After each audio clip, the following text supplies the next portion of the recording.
Vivek Shraya is a visual artist, musician, and writer whose work over many years has explored and challenged ideas about gender.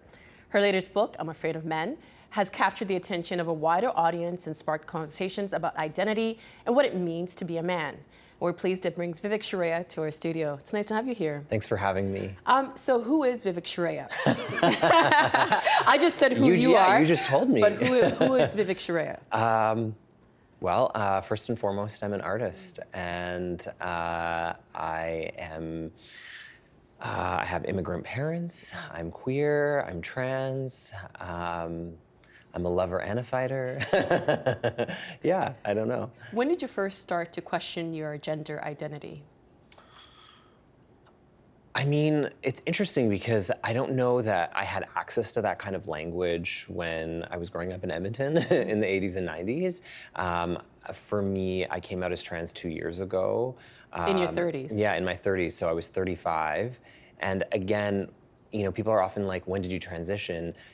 I don't think that I was deliberately thinking in those terms in my 30s. I wasn't like, oh, now I'm thinking about transitioning. It all happened very innocuously, where I started to reclaim parts of my femininity that I'd given up in my late teens and 20s. What do you mean by that? Well, I think as a form of survival, I learned that anything feminine for a boy to carry forward or possess would cause harassment or violence. And so I shelved a lot of, like, you know, one of the things I talk about in I'm Afraid of Men is I stopped wearing color, because I learned very quickly that, you know, if I wanted to get red as a boy, I needed to wear either blue, black, or gray. But in my 30s, I started reclaiming some of this. I started wearing color again. I started exploring, like, wearing leggings and then nail polish. And then suddenly it started evolving into wanting to be called she and her, like using those pronouns. Mm-hmm. And yeah, and here I am. Because so you first came out as being gay when you were younger, like in your 20s? Mm-hmm. In my, late teens. And when did you, I guess, like you said, you didn't have the language, but when you have you always felt that that wasn't who you were? Yeah, I mean, the truth is, I was always attracted to a range of people, and I was told very quickly again by other gay people when I started meeting them, is like, no, you can't be attracted to girls, you're confused, you're gay. Mm-hmm. And, you know, so that was with sexuality, and with gender, the same thing was happening, where it was like, you're a boy, you're a boy, you're a boy. So like my whole life I've been told who I am by others, essentially. And in the book too, you write about, you know, liking certain parts of your body, you know, when you identified as being a man, mm-hmm. Like the muscles and the hair, and now you have kind of put the two together. Why do you think that, well, let me just ask you. Sure. How has that been like that for you, like defining who you are and what you look like? I mean, it's a work in progress. I think that I often have felt pressure to be on one side of the spectrum or another. You know, as you talked about, like with masculinity, it was like if I wanted to be a boy in North America, it meant having, you know, big muscles, it meant having a beard. And now being a girl, I feel like I'm supposed to get rid of my muscles, I'm supposed to get rid of my hair, I'm supposed to get on the treadmill and be a size 0.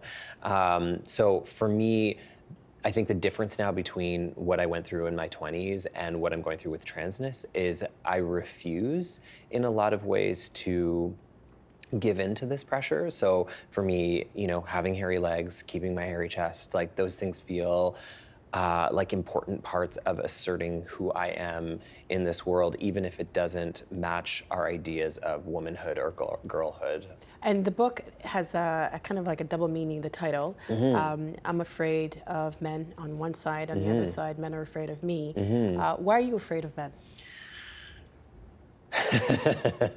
Well, I mean, I think for me, there's something really vulnerable about the title. People hear I'm afraid of men and you're like, oh, you know, and there's this sort of, it's almost like being like, I'm afraid of the boogeyman or something. But for me, having the back of the book say, men are afraid of me felt really important in terms of completing the cycle. So usually what has happened in my life has been that men have encountered me as someone who's different, and that has made them uncomfortable. And instead of sitting with that discomfort and challenging that discomfort, they tend to lash out at me. Like physically or verbally? Physically, verbally, through a range of gestures. And so I'm afraid of men because men are afraid of me, essentially. And you write about fear. It seems like, not to put words in your mouth, Go but ahead. it might be an emotion that you're very familiar with. Did writing this book erase that fear? Absolutely not. I think one of the things I've been really trying to push against with this book, there's an idea, I think, with any personal narrative that, especially if it's painful, that it's cathartic and it's a release. And I don't know if that's because by thinking that the reader then feels more comfortable by engaging with the content, like you got something and I got something. But for me to say, well, actually, no, it wasn't cathartic. It was actually very painful. And that fear, for me, it's not about eradicating fear. I mean, hopefully that would be the dream, but I actually don't believe that's possible. For me, this book is about acknowledging fear and learning to live with fear, understanding that fear will probably be a big part of my life and how to live with it. And now, because you've decided this is who I am, this is Vivek, and you're moving in the world the way you are, don't you feel more afraid?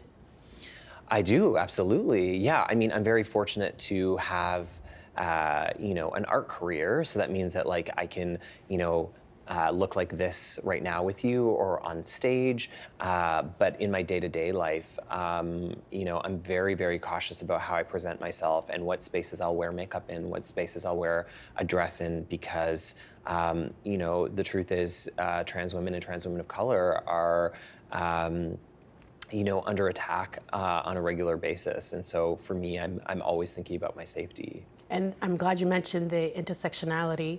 Why is it important to acknowledge that? Well, because I think that when you layer oppressions, as you know, your difference is amplified, and then your experience of oppression is amplified. So for me, it's not just that I'm trans, but it's also adding being a person of color, and we live in a racist, misogynist world, and so trans women of color end up being the brunt of that, essentially, or receiving the brunt of that. This book has received a lot of press. It's in Now magazine in Toronto. Vanity Fair did a spread. It's been on many lists. It's critically acclaimed. Why do you think this book has connected with so many different people? That's something I've been trying to figure out, to be honest. I mean, at my most optimistic, I'm like, wow, this is a wonderful moment of progress, and that, finally people are interested in narratives that aren't white, that aren't, quote unquote cisgender or straight, that we're interested in, an intersectional perspective. At my most cynical, I worry that part of what's happening is that women who've been largely the readers of this book, there's something validating about having someone who used to be a man say the things that women feel and have felt all along. And so I worry that the undercurrent of what is making this book successful is actually patriarchy. Yeah. What do you think men think of it? I mean, I've had the obvious responses from men who hear, instead of hearing "I'm afraid of men," they hear "I hate men," which to me is always frustrating, because I think that having a conversation about fear is so important. But this book is really about a tension between fear and love. Fear and desire, that both of those things can coexist. And I think a lot of women can relate to that. But at the same time, I have had a lot of men, surprisingly, straight men, white men, who have reached out and been like, I had this one person who was like, I'm a lumberjack, and this is not something I would typically read, but it's really changed my perspective, and I want all the men in my life to read it. So that makes me hopeful too. I read it, I've been reading it on the subway, and it's been very interesting seeing people's reactions just to the title of the book. And how has that been? I mean, they would ask me what the book was about, but then sometimes I felt like I needed to show the back. The backside. I don't know if that was just me, but trying to make someone else feel comfortable, but I'm sure that's been a common reaction. Yeah, I mean, for me, I mean, as an artist, it's been really interesting to think about the book as an object in and of itself, outside of the contents. And certainly in terms of thinking of the design, I think that was a big part, was thinking about how this book might be something that women want to take selfies with or be in public spaces with. And it's been interesting hearing women talk about taking it into public spaces and at first reading it very covertly because of the title. And then as they get into the book and they're feeling more and more defiant, the book starts raising and they're like, Right. yeah, owning it. And to me, that's what's so beautiful about the book, is seeing the ways that women are owning their fear of men. Because I think, the conversations around masculinity and violence, so much of them are around violence as opposed to this feeling of fear. And That sometimes you might not be able to actually articulate. It's just a feeling. Exactly. Would you consider this a feminist manifesto? Would you? I'm asking the questions. Can I use that as a blurb? I mean, I hope so. I mean, it's definitely from a feminist perspective. I mean, manifesto feels like a very generous reading of the book, and I hope so. I hope it's a book that people turn to and connect to over the years. But yeah. We also mentioned that you are an artist. Let's take a short clip about an art project that you did honoring your mother. Sheldon, please roll. My mom has always wanted to have 2 sons. After seeing how women and girls were treated when it came to her having children, she was like, no, I do not want girls. And so she prayed. They ended up being lucky, having 2 boys. My hair started growing very long, and so for the first 2 years of my life, I was confused for a girl.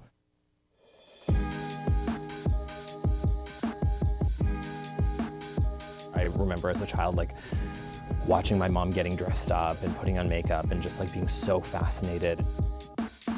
The Trisha Project, which is a series of photos of my mom that I recaptured with myself as a subject. The project is to honor my mom, of course, but to also honor the daughter she wasn't allowed to want. I mean, that is such a sad statement. Yeah. Why do you return to your mother so often in your art? Are you gonna make me cry?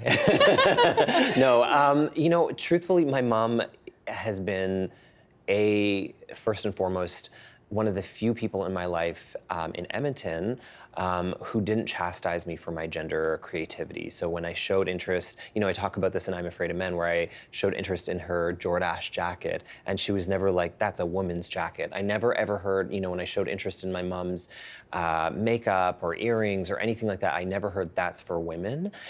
So for me, she is someone who I'm just immensely grateful to. And people are often like, how did you get through high school? How did you survive? And I often say, as cheesy as it sounds, is my mother's love. My mother's love, and the fact that she never condemned who I was what kept me alive. Second, her gender. For me, I thought that my mom, I mean, look at those photos of her, right? She was just the most beautiful, beautiful woman. And, I talk about this in I'm Afraid of Men as well. She sort of represented this Bollywood glamour that I only saw in the films. And I was like, but there's my mom who looks like, Sridevi or Hema Malini or any of these actresses. So I think that in my art, I'm often turning to her as a symbol of the feminine and the symbol of the goddess, and also as a form of gratitude. And what about your dad? My dad has been such an interesting figure in my life. The truth is, being an immigrant in Canada, he felt like his role was to bring home the butter, and that's what he did. He worked very, very hard, and he worked 3 jobs, but that meant we didn't have much of a relationship at all, so he wasn't around. But what's been exciting is watching him really during his retirement, really growing and making strides in our relationship now. My dad has become a symbol of growth for me, because I think it was a relationship that I kind of wrote off. I was like, that's never gonna happen. And now in his 60s, he has, he's just been so supportive of who I am. And in the book too, you write about when you were living as a boy, that you perform masculinity. In what ways did you perform it? Well, I think the first part of performing masculinity was learning how to take up space. So, I talk about how I meet like a straight man who's nice to me, which was shocking. And then he sort of becomes like my man coach. And, I remember, being on White Ave in Edmonton and him standing on one side of the street and being like, okay, take up more space, walk with your legs facing out, and he was like, gay men walk with their, like, there's something up their bum, like, walk like this. And so for me, I remember that like, it was about really asserting space. And then, like I said, moving away from color. And then a big part of it was also just like being at the gym a lot, like downing my chicken breasts and my protein shakes and just trying to gain as much muscle as possible. And something that you write about that I haven't really heard about very much is the myth of a good guy. Why do you address it? Well, because I think in our culture, we have such an attachment to the good man or the good guy. And the best example I can give is during this whole Me Too the Me Too revelations, the first response is often, not him too. I thought he was one of the good ones. I thought he was a good man. And I've had that experience as well, where, any of the men who I talk about in the book, where when I have a negative experience with them, my first thought is like, I thought they were an exception. And so thinking more about what does it mean to be a good man, and how I too, when I was male, strived to be a good man, but I didn't really know what that meant, and it's because good doesn't actually mean anything. It's a very nebulous standard. You need to be more specific? Yeah, and also men are called good for doing very little. Like I talk about how, I'd be in the kitchen washing dishes and people would be like, you're such a good man. And it's like, really? I wash some dishes. So for me, one of the things I'm arguing about in the book is not that men aren't good, but that good and bad as values are not useful, that they're kind of like moralistic and kind of religious, and that we need to think of more concrete measurements in terms of thinking about masculinity. And the example I give in the book is like, how about a man that communicates? Right. You also write about women, Yep. the role that women played in your life in making you, I guess, have this fear in your body. Why are you afraid of women? Well, I mean, for me, with this book, it felt like an opportunity not to just quote unquote man bash, because I think that's the assumption with the title, and that's what a lot of men think. But I think that the truth is we're all complicit in this conversation around masculinity, and I think a lot of people, it's just easy to, blame the oppressor. But my experience with women, especially after coming out as trans, is that so often women have been cruel to me, and I think it's because women internalize the misogyny we face, and we don't know what to do with it, and so we end up taking it out on each other. And trans women particularly, I think, because we're still seen as men who are trying to take up women's space, we get a lot of it as well. So, I think that for me, one of the things that I'm trying to argue in the book is that, like, I think that the number one thing women can do to fight misogyny and patriarchy is finding ways to be kind to each other and push against that sort of training to be cruel and competitive, because I do think that's something that's instilled in us. I only have a few minutes left, but I just want to read something really quickly from the book about internal biases. You write, I have always been disturbed by this transition, by the reality that often the only way to capture someone's attention and to encourage them to recognize their own internal biases and to work to alter them is to confront them with sensational stories of suffering. Why is my humanity only seen or cared about when I share the ways in which I have been victimized and violated? How can people be more accepting of others' stories without having to live through that same experience? I mean, I think the big thing, and this is going to sound so basic now, but I think it's just listening, right? Like, I think most people need to see some sort of graphic video of a police beating a black man to be like, oh, right, Black Lives Matter. We shouldn't need that. We should be able to, like, listen to each other. When someone says, I experience racism, I experience misogyny, why aren't we just listening and taking their word for it? Oh, and the U.S. government is looking at defining gender by biology alone. In other words, taking a big step backwards. What are your thoughts on that? I mean, it's hard because on one hand, it's really, it's such a terrible, terrible feeling.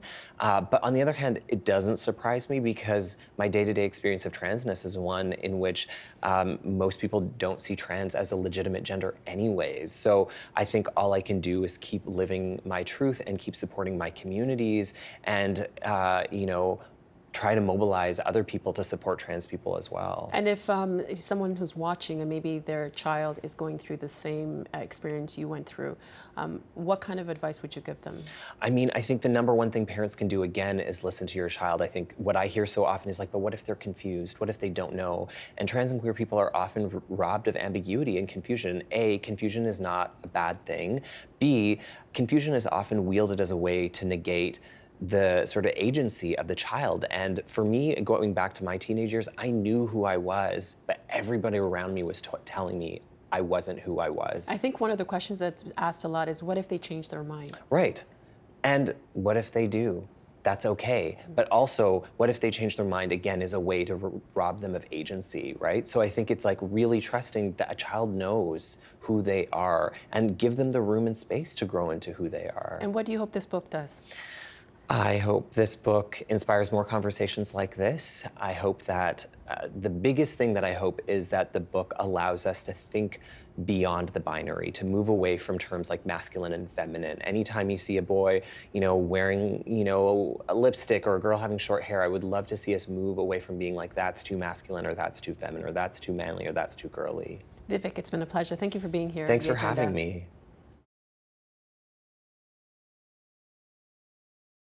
The Agenda with Steve Bacon is brought to you by the Chartered Professional Accountants of Ontario, helping businesses stay on the right side of change with strategic thinking, insightful decisions, and business leadership. Are you on the right side of change? Ask an Ontario CPA.